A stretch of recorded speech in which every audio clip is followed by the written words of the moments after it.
No i namówili mnie. Idziemy pod górę. Bardzo dużo materiału nakręcę w Syrii. Ze względu na to, że większość z was tutaj nie przybędzie. Z różnych względów. O Jezu.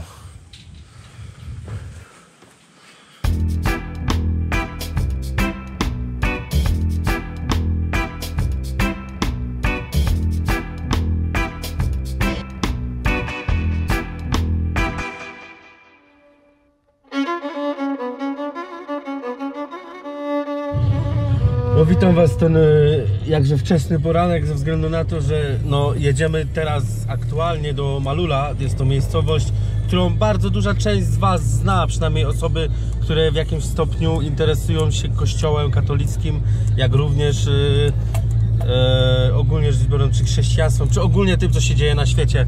Jest to miejscowość, która została zdziesiątkowana w 2013, na przełomie 2013-2014 roku przez bojówki, sami wiecie, jakich ludzi spod czarnej flagi. I delikatnie mówiąc, jedziemy tam na miejsce zobaczyć, co najlepsze. Mój właśnie przewodnik, z którym jeżdżę, stamtąd pochodzi, to jest jego miejsce i dużo może się dowiemy dodatkowego. A poza tym to zaraz wam pokażę, jak wygląda normalne, nie centrum, tylko normalny Damaszek. Całkiem przyzwoicie.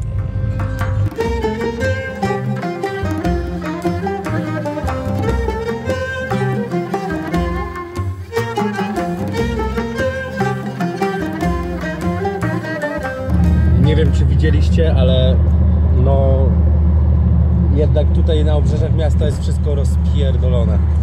No tłukli się i tak zostało po prostu. Jeszcze nie wszystko zostało odbudowane. Zapytałem się, czy możemy tam jechać. Niestety nie możemy.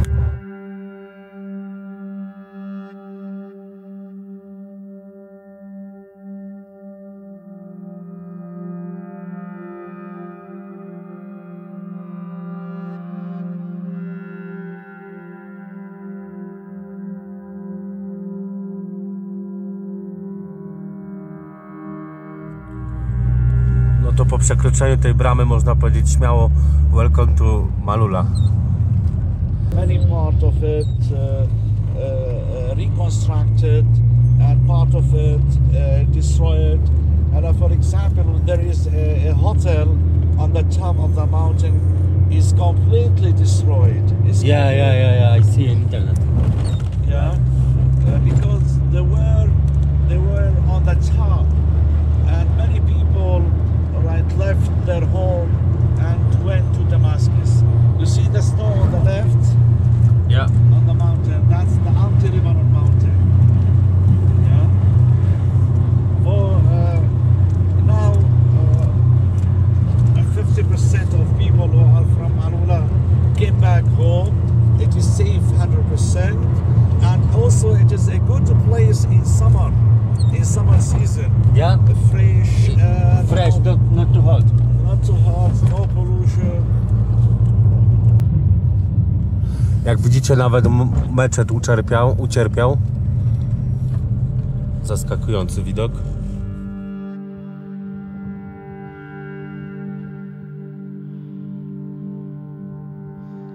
The wall of the church is inside, was completely damaged, destroyed on the floor. The terrorists bombed and burned, and now it is new. Okay, it is in good condition, but the problem, the icons, the pictures of Virgin Mary, Jesus, etc., John the Baptist were stolen. But we have interesting point. This place was a temple before Jesus, 1200 before Christ. And that temple by Aramean kingdom changed into a church 329 AD after Christ. Okay. Yeah, for this reason, the oldest convent in the world. Take care of your head. Nie wiem, jak się mówi po angielsku szczęść Boże, więc albo po arabsku. Rzeczywiście generał Anders tutaj dotarł i przekazał w darze, jako że to jest naprawdę miejsce święte, przekazał 2 obrazy, które nie wiem, czy są po dziś. Yes. Because all of it was crashed down, fall down. And it's really beautiful place. Here. Let me tell you something. Here, on Saint Tekla, number two in the world to many people to come pilgrims. Welcome. Good morning. Morning. As you see the wood there, Yeah. and also here on the Top, it's new. top, it is a new one, and it is a part of a church. But this wood was a roof for the temple before Christ. Aha. Yeah.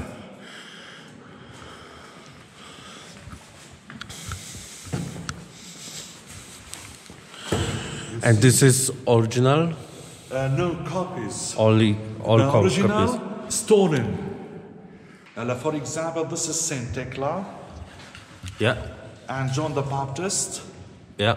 Yeah, and also Virgin Mary. That's icon, very, very beautiful, original one, but not original. Virgin Mary. A to jest interesujące w ogóle i niezwykle tragiczne, że And Jesus.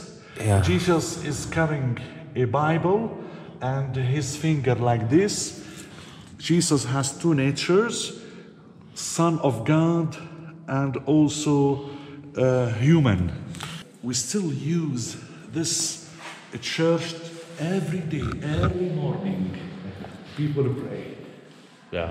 Because when the terrorists took Malula, they burned everything, the Bibles, icons, so many things. Now we pray for the icons to come back again. Maybe yes, maybe no. And also in this church, we have 2 oldest altars in the world. 2 oldest altars in the world. One of it here before Jesus, Yeah. for sacrificing animals. It was broken, and a second one there. It is another interesting point in this church, the altar before Christ, because this place, it was a temple, Aramean temple, a Greek temple, Jupiter temple.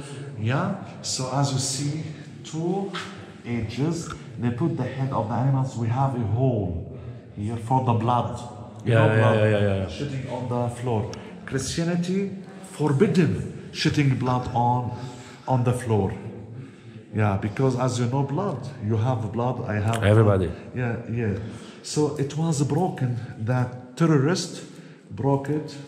Yeah, and we reconstructed, and also there, but we collect all pieces, and again we put it here. Here, And this stay here more like 2,000 years. of course, my And friend, coming. in 1 second. Yes. So this is the democracy about dark mind. What is the guilty of people?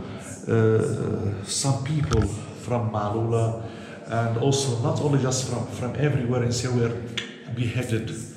Why? All right.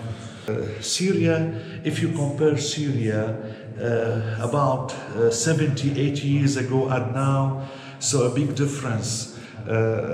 We built highway, rail station, factories.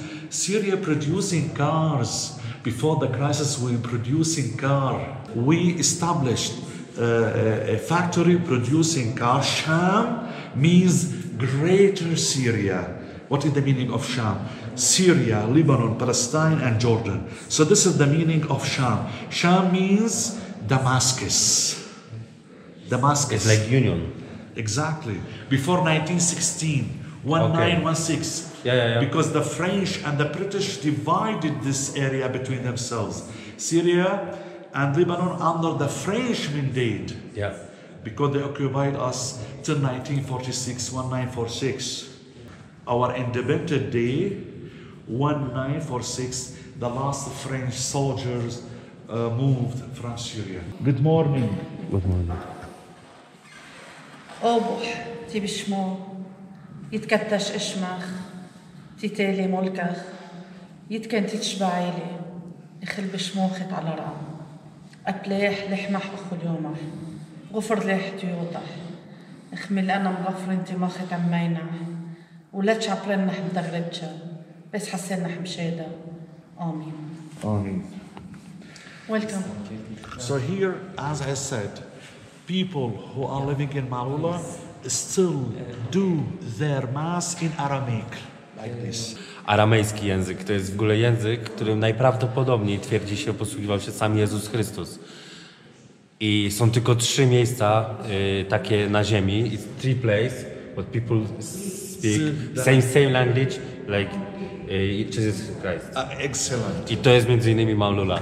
I 2 inne, next place it's Syria. Yes, in Syria, yes. Czyli wszystkie 3 miejsca, którymi... Main one here, Malula. Yes, we know. I to chodzi o tą ciekawostkę, żebyście wiedzieli, że są tylko 3 miejsca na ziemi. To jest wioska, to wiecie, to ma 2000 mieszkańców. Są tylko 3 miejsca na ziemi, gdzie ludzie posługują się płynnie jako swoim językiem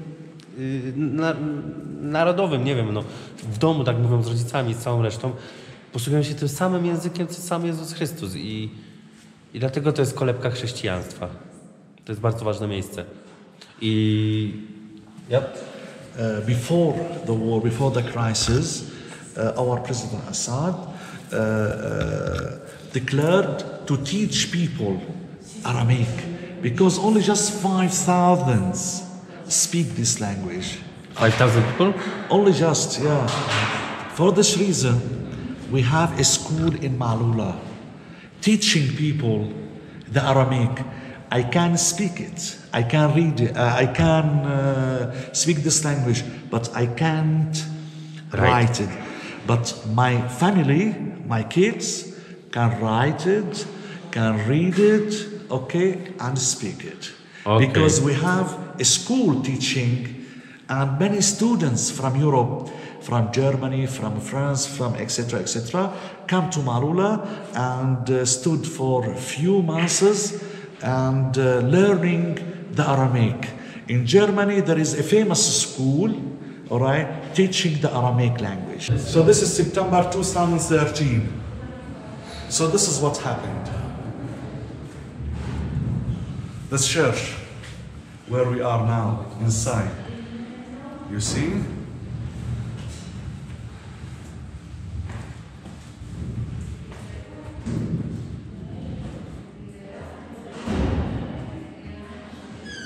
The altars. Ja. Aj.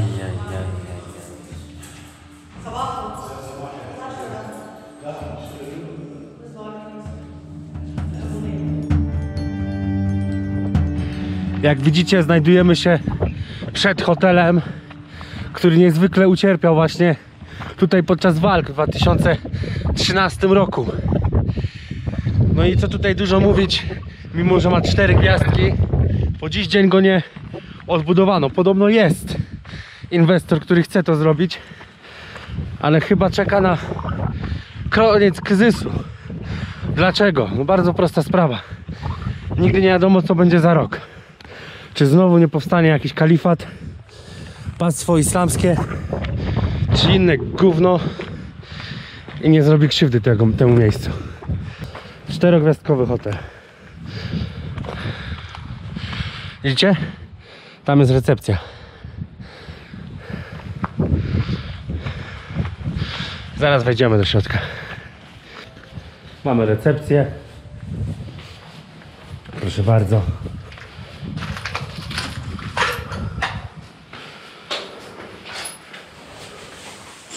O, wejdziemy sobie do góry. Nie mam pewności, czy mogę po tym chodzić, czy tu się coś nie zawali, ale mamy to gdzieś, co nie? Przecież jesteśmy w 4-gwiazdkowym hotelu.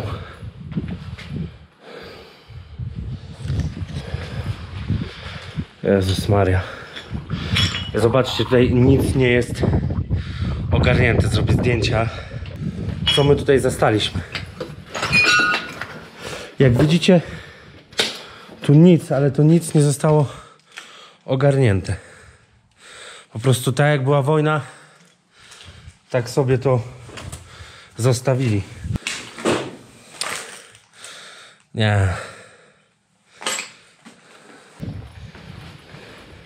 Pamiętajcie, że konstrukcja jest uszkodzona, co znaczy, że nie należy do bezpiecznych chodzenia po tym miejscu.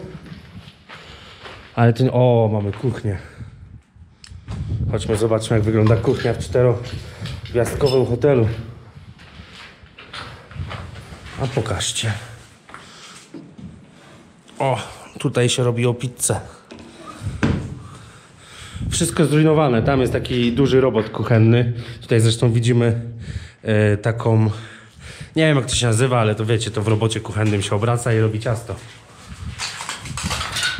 Ja pierdolę. O. Tutaj prawdopodobnie piec opiekany. Chociaż nie wiem.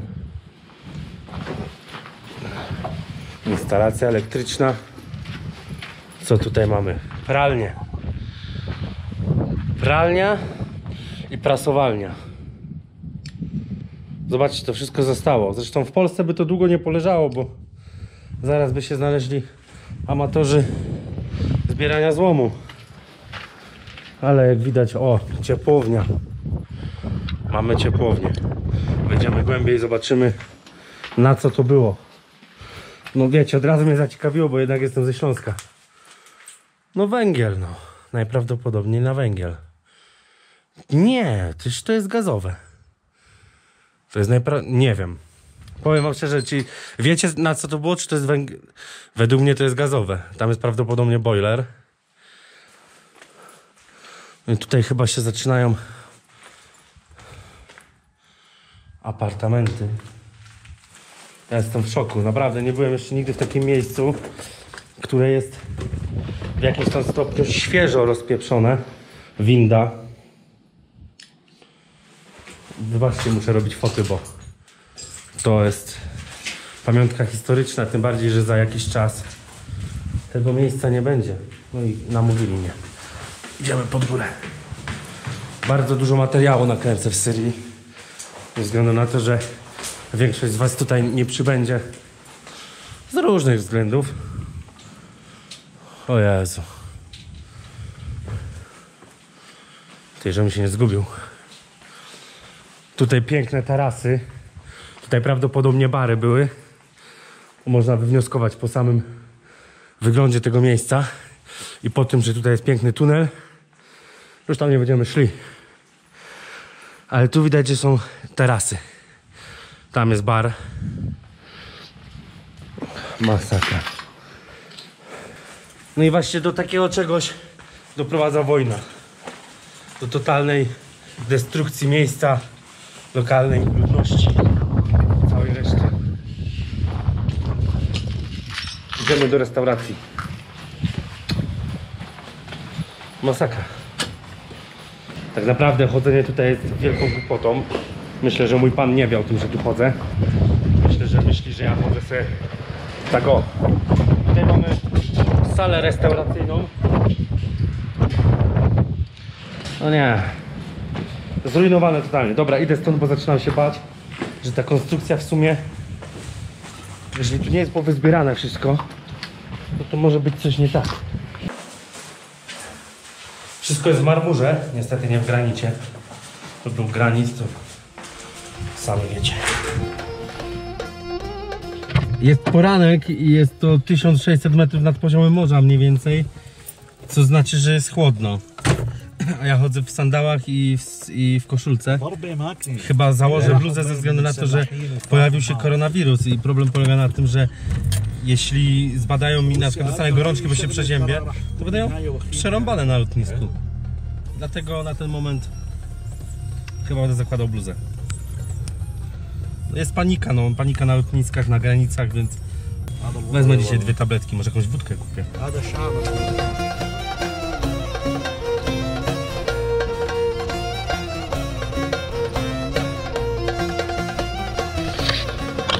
Znajdujemy się przed monastirem, czy w sumie to już nie wiem, świętej Tekli, kobiety, która delikatnie mówiąc jest uznawana za pierwszą męczenniczkę chrześcijańską, która po prostu zapoznawała się z naukami świętego Pawła, co bardzo rozgniewało jej ojca i doprowadziło do faktu, że została zmuszona do odmówienia wiary, czy tak powiedzmy porzucenia wiary chrześcijańskiej, czego oczywiście nie dokonała i została skazana na spalenie. Koronawirus. No i oczywiście legenda głosi, że ani spalenie się nie powiodło, ani żadne inne próby jej zabójstwa. A teraz dowiemy się więcej od osoby, która tutaj mieszka. Yeah. The Church of Saint Barbara, be careful. Don't worry, I know. It's more clearly. Yeah. And on the top we can see a cross. Yes. On 13th of September we make fire at that spot and that's one on the left. It is a cross day. Cross Yeah. day. 13th of September. It is a day of cross when Helen found the cross of Jesus in Jerusalem when he crucified. She brought the cross when Jesus crucified.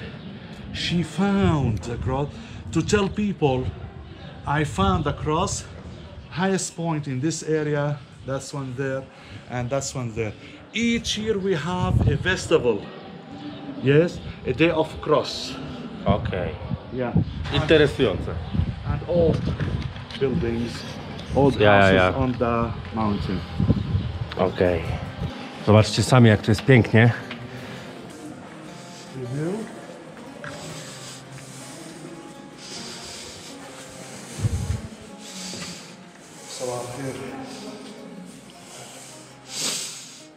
Musicie wiedzieć, że oczywiście jest to miejsce podobne do naszej Częstochowy dla nich, więc chrześcijanie tutaj z Libanu, z Syrii, z Palestyny i z innych miejsc okolicznych, czy z Jordanii przyjeżdżają właśnie po to, żeby się modlić do świętej Tekli. 12 zakonnic zostało stąd porwanych. Nie wiem co się z nimi wydarzyło, nie dotarłem do tych informacji. Aczkolwiek na czym polega problem? Jest to miejscowość, która od zawsze była chrześcijańska. I kiedy przyszli tutaj ISIS-i i przejęli to miasto, to po prostu ludzi zmuszali do przejścia na wiarę muzułmańską. Czyli po prostu kazali im wymówić w języku arabskim takie słowa jak, mniej więcej powiem, nie ma Boga nad Allaha, Mahomet jest jego prorokiem. No i w tym rzecz, że oczywiście totalna większość się na to nie zgodziła. Niektórzy kobiety, dzieci oraz starcy uciekli właśnie w pobliskie góry, chować się w szczelinach, nie wiadomo gdzie. Tutaj się pizgali jak niesamowicie. Młodzi chłopcy, dużo, ja dalej się uważam za młodego, ale doskonale wiemy, że już do najmłodszych nie należy, ale młodzi chłopcy, nastolatkowie, czy też tam 20-latkowie, wyobraźcie sobie, że wiecie co zrobili? Nie oddali swojej wiary i w ten sposób właśnie najczęściej ginęli. Właśnie na tej tutaj ziemi, tutaj w Malua działy się takie rzeczy. Ludzie byli po prostu mordowani. Dla tego miasta, dla Malua, Assad jest bohaterem. Dlaczego? Bardzo prosta sprawa. W 2014 roku to właśnie on odbił to miasto. Odbił krwawo, bo krwawo. Pizgali się z ISIS-ami i tutaj niesamowicie. Ale skończyło się w taki sposób, że po prostu miasto jest wolne. Wolne miasto Malua. Wolność wyznania. Nikt cię nie zabije za wiarę, ani za nic w tym stylu.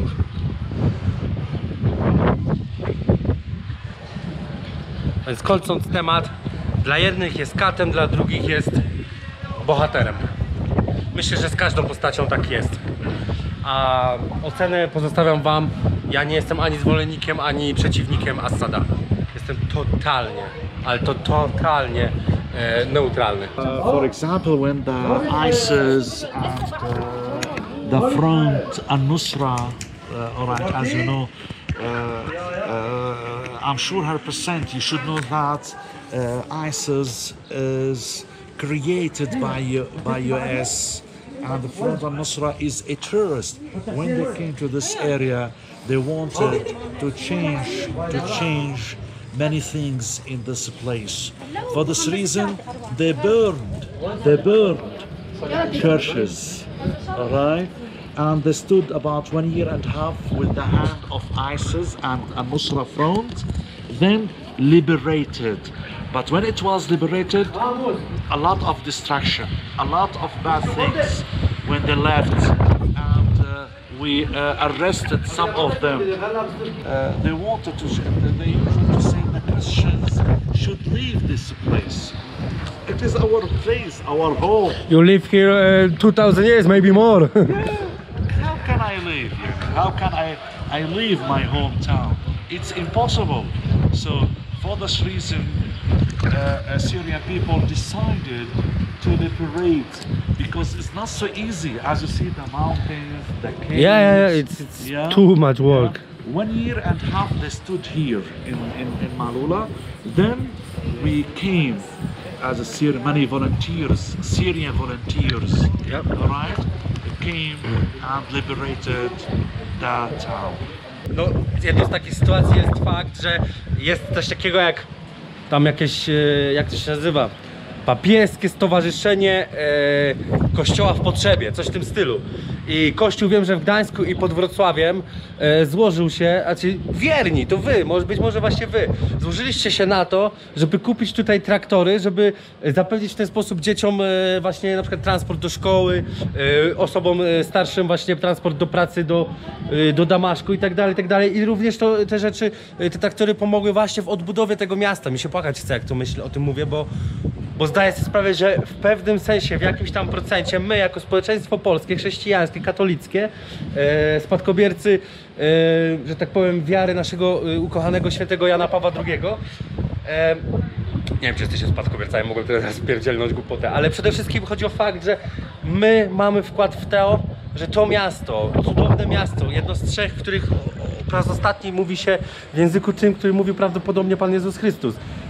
My w jakimś stopniu tutaj pomogliśmy i to jest dla mnie coś przepięknego i naprawdę, jeśli kiedykolwiek usłyszycie, że jeszcze potrzeba pomocy takiej miejscowości Malula właśnie w Syrii, chrześcijańskiej miejscowości, to absolutnie nie bójcie się wrzucić pieniążków, bo naprawdę tą pomoc tutaj widać gołym okiem. Zresztą sami widzicie na załączonym obrazku.